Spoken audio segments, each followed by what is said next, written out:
ಮಂಗಳೂರಿಂದ ಬೆಂಗಳೂರಿಗೆ ಒಂದು ವೆಂಟಿಲೇಟರ್ ಬೇಬಿ ಶಿಫ್ಟ್ ಆಗ್ತಾ ಇದೆ.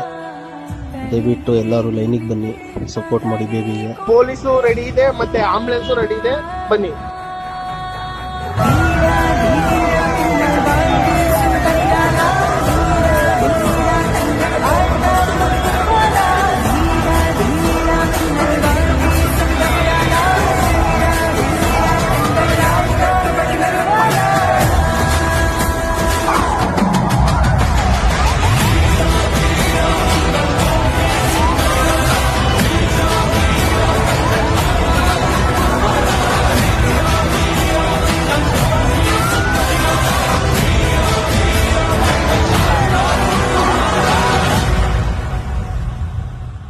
ಮಂಗಳೂರಿಂದ ಬೆಂಗಳೂರಿಗೆ ಒಂದು ವೆಂಟಿಲೇಟರ್ ಬೇಬಿ ಶಿಫ್ಟ್ ಆಗ್ತಾ ಇದೆ. ದಯವಿಟ್ಟು ಎಲ್ಲರೂ ಲೈನಿಗೆ ಬನ್ನಿ, ಸಪೋರ್ಟ್ ಮಾಡಿ ಬೇಬಿಗೆ. ಪೊಲೀಸು ರೆಡಿ ಇದೆ, ಮತ್ತೆ ಆಂಬುಲೆನ್ಸ್ ರೆಡಿ ಇದೆ, ಬನ್ನಿ.